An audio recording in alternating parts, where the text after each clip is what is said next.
साल की जो अभी तक बड़ी उपलब्धियां आप क्या क्या मानती हैं? योगी सरकार जी की सबसे बड़ी बड़ी उपलब्धि अगर आप देखो तो मैं राम मंदिर का निर्माण हो रहा है हमारा, और अभी 24 से पहले वो हो भी जाएगा।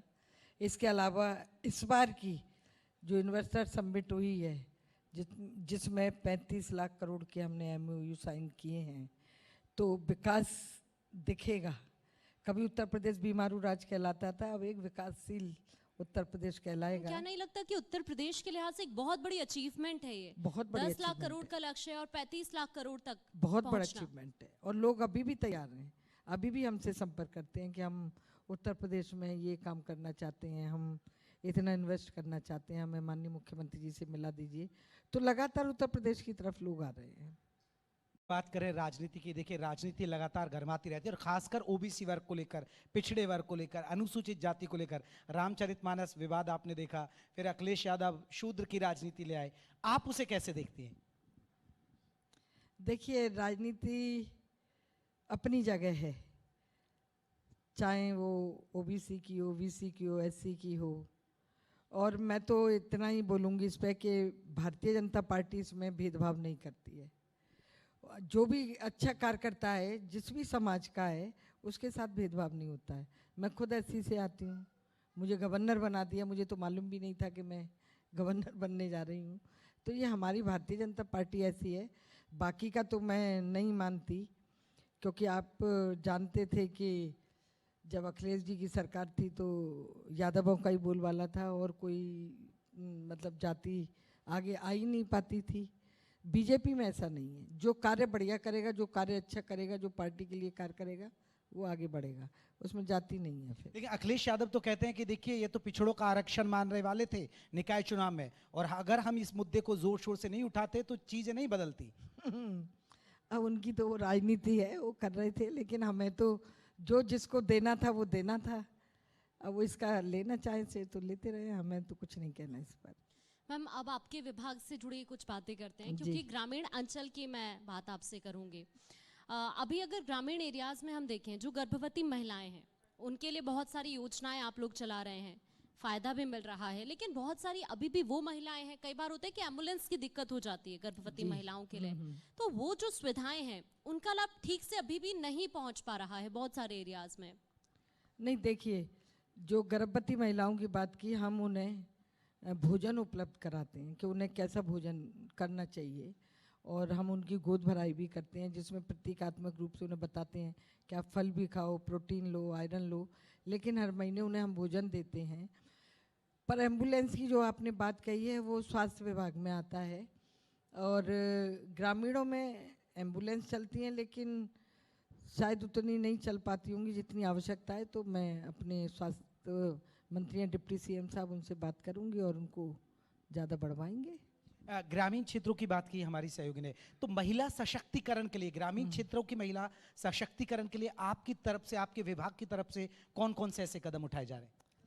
देखिए, सबसे पहले तो हम जो कन्या सुमंगला योजना है उसको लागू कर रहे हैं कि ग्रामीण क्षेत्र की जो बच्चियां हैं, कन्या, जो प्रधानमंत्री जी का नारा है कि बेटी बचाओ बेटी पढ़ाओ, तो हम बेटियों को बचा के उन्हें पढ़ाना।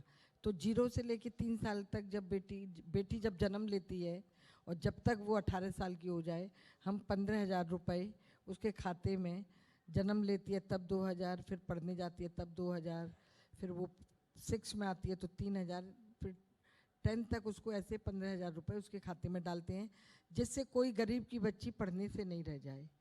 तो ये भी सशक्तिकरण ही है कि हम बेटी को पढ़ा रहे हैं। बेटी जब पढ़ेगी तो वो आर्थिक रूप से सशक्त होगी, एजुकेशनल सशक्त होगी, अपने माता पिता के लिए भी एक सपोर्ट बनेगी। एक ये कार्य कर रहे हैं। एक निराश्रित जो महिलाएं हैं हमारी, अभी तक हम 30 लाख महिलाओं को दे रहे थे वो पेंशन, अब हम उनको लगभग 1-1.5 लाख महिलाएं और बढ़ी हैं, उनको भी हम पेंशन देंगे, उनका वेरिफिकेशन करके। बच्चों को तो हम भोजन दे रहे हैं। इसके अलावा जो ड्रॉप आउट हमारी किशोरियाँ हैं, वो स्कूल नहीं जा रही तो उनकी ट्रेनिंग करा रहे हैं। लखनऊ में मैं लैक्मे और अमर उजाला के माध्यम से एक ट्रेनिंग, 100 बच्चियाँ ट्रेनिंग ले रही हैं, और वो जब ट्रेंड हो जाएंगी तो वो उनको हम जैसे चाहेंगे अपना सैलून खोलें, वो रहती नहीं है वहाँ, अपने घरों में ही रहती हैं, हिंसा की भी शिकार महिलाएं हैं उसमें, तो वो अपना काम काज करेंगी तो वो भी सशक्तिकरण ही होगा। और इसके अलावा जो और आगे पढ़ना चाहती हैं हमारी बेटियां, उनको हम टैबलेट दे रहे हैं, हर ज़िले में टैबलेट बांटे जा रहे हैं, जिससे वो जो भी आईटी के कोर्स करना चाहे, आईटी की जानकारी लेना चाहे, उसे ले सकती है। आगरा की बात करेंगे क्योंकि देखिए आगरा जिस तरह से विकसित होना चाहिए, यहाँ के लोग भी कहते हैं कि उससे तेजी के साथ विकसित हो रहा है, लेकिन पर्यटन स्थली है और विश्व स्तर पर आगरा की पहचान है।